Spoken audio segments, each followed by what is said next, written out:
Un gran gusto recibir en este programa al doctor Álvaro Garcés. ¿Cómo estás, Álvaro? ¿Bien? Un gusto, Sonia, muchas gracias. Por favor, con toda alegría. Y antes de ir a las preguntas que ya sirvió, Botinelli, como decíamos contigo fuera de cámara, abrió un abanico y a mis propias preguntas, ¿qué te decidió a meterte en la actividad, a ingresar en la actividad político-partidaria?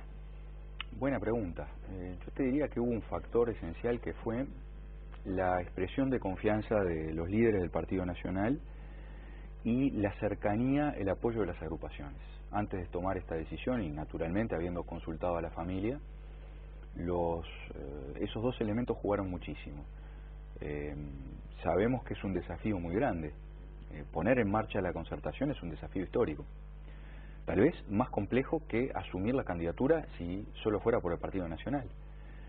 Pero es un desafío apasionante. Yo realmente no tenía idea de que al tomar la decisión de renunciar al cargo de comisionado, después se podía dar un planteo de este tipo.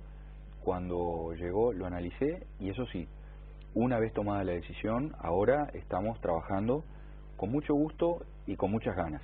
Es decir, unas cuantas horas al día y de lunes a domingo.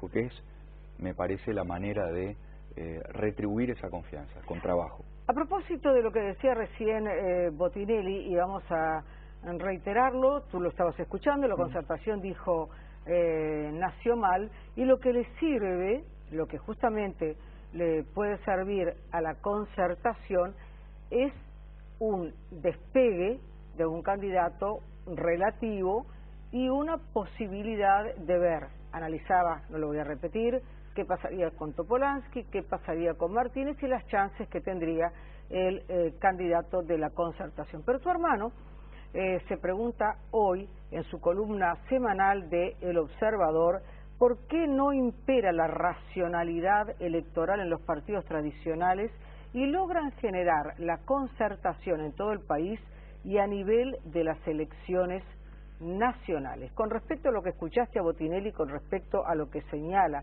justamente tu hermano, en El Observador hoy, tus opiniones. Hay tres cosas, ¿no? Sí. Primero, yo comparto,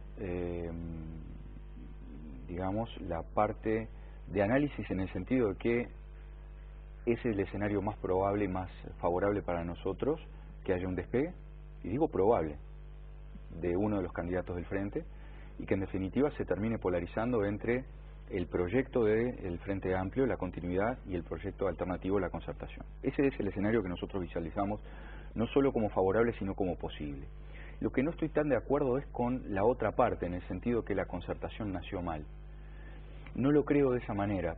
La concertación no nació como una imposición de dirigentes que decidieron sumar votos, sino que surgió como un planteo de la gente. Surgió más como una demanda desde las bases hacia los dirigentes, y en todo caso lo que hemos visto en las últimas semanas tiene que ver con algunas dificultades internas del Partido Colorado, que las ha procesado y tiene su candidato, pero no con la concertación en sí, no como idea, no como instrumento o como proyecto, ni siquiera diría como coalición de dos partidos con una estructura sencilla. Hoy tenemos planteada una elección entre una coalición de partidos, la concertación, y un partido de coalición, de Frente Amplio.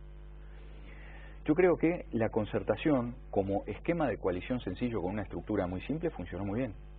Funcionó muy bien incluso antes de la presentación de los candidatos, cuando obtuvo un primer resultado, la habilitación de las candidaturas múltiples del Frente Amplio. Yo eso lo relaciono, y no soy el único que lo piensa de esta manera, claramente con la irrupción de la concertación y la respuesta que dio el Frente Amplio al habilitar las candidaturas múltiples. A ver si te entiendo. ¿Vos no asociás la definición del Frente Amplio a lo que significó que el 14%? No. Yo no como una creo respuesta que no. a sí mismo, no. No, creo que no. Me parece. Mira. No. Lo veo como una respuesta a la competencia que está instalada con un escenario diferente. Recordemos que en la elección del 2010 hubo nada más que 5 puntos de diferencia entre el Frente Amplio y la oposición sumada. Sí. Naturalmente, porque fue 45,6, 46 a 40, 41. Es cierto que quedó una cantidad importante de gente que votó en blanco o anuló el voto. Por supuesto que para los partidos de oposición el punto de referencia con el Frente Amplio era 20 puntos, 25 puntos, y eso es una diferencia difícil de absorber. Pero sumando los apoyos hubo nada más que un 5%.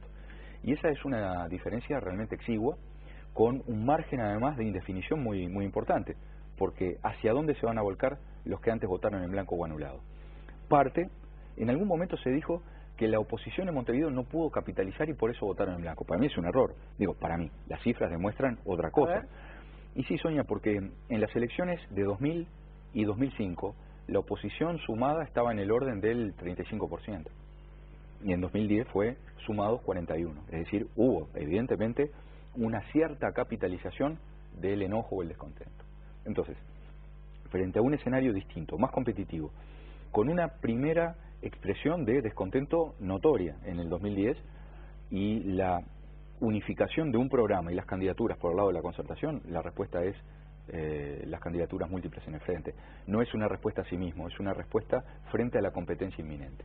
Bueno, es claro para vos, por lo menos en la percepción que yo tengo, que esto se está planteando ahora, porque durante mucho tiempo, por la famosa cuestión de la heladera, de todas las críticas a la intendenta, de aquel 14%, se señaló justamente que la clave estaba en un error del Frente Amplio. Pero bueno, esta es una posición diferente. Sí, pero aquí lo que hay es, si existió en el 2010 un descontento importante, y la gestión no ha tenido resultados exitosos en los últimos 5 años, yo diría que la posibilidad de una elección competitiva, abierta, con un resultado que está por verse, decíamos antes de empezar, el juego está por jugarse, la campaña realmente todavía no empezó.